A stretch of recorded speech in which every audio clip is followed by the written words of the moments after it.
Once upon a time, in a very lush forest, there lived a frog that admired the song of the canary.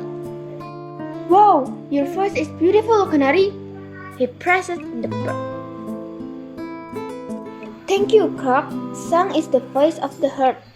There is no creature that cannot sing. The bird left after talking to the frog. Hearing the words of the canary, Krox became very enthusiastic.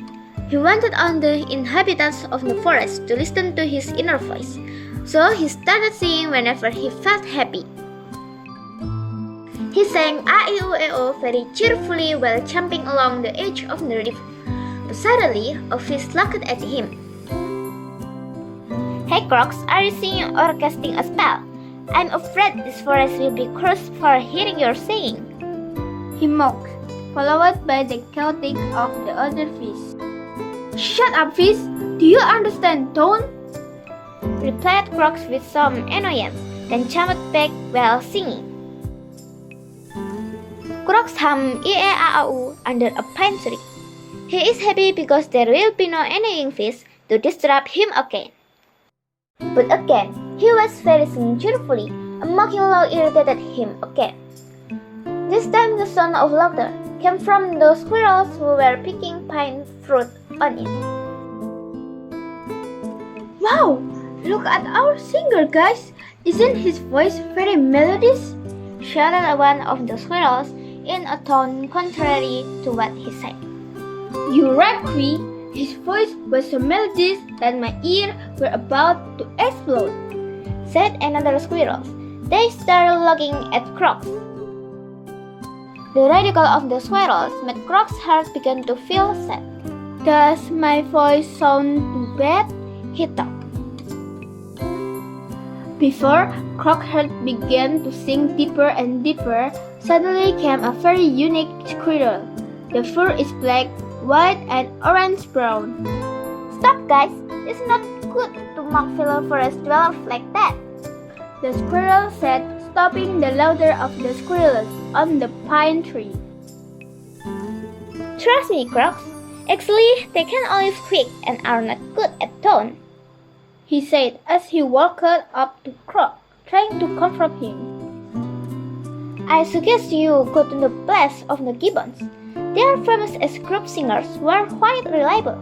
Maybe they have a good suggestion for you." Krox went to where the gibbons were, as suggested by the squirrel. He hopes they can help him.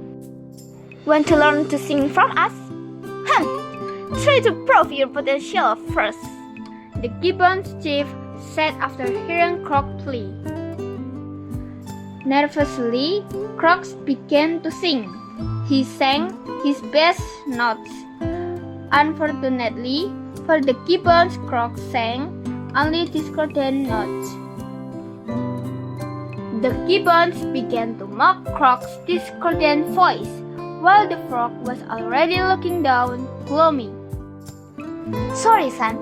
Unfortunately, you have no potential," the gibbon chief broke Krox's hopes. He left with his heart torn. Krox continued to jump aimlessly. He only stopped after seeing his reflection displayed on the surface of the pond water. He saw himself and the clouds above him. Is sky grieving for him? Krox began to weep as thousands of rainwater fell on the surface of the earth. He sang without thinking. He just wanted to vent his sad feelings. Krox's increasingly loud singing began to reach out to the other frogs. Their hearts were touched, as if they could feel his sadness. They also subconsciously hummed along. Where did this voice come from? The forest dwellers wondered, full of astonishment. They were amazed to hear the harmonious tones in the background and the sound of rain, as well as Krox. He did not expect that his inner voice would lead him to such an extraordinary thing. Krox began to understand the meaning of Kenari's words at that time. All creatures can sing. It doesn't matter even if you don't understand the tone. If the singing comes purely from the heart, then the listener can feel the feelings he wants to convey. The days in the jungle became even more amazing after that incident. Now, whenever night falls or even when it rains, all the frogs will come out of hiding and sing together. Their singing has always been what the forest dwellers have been waiting for.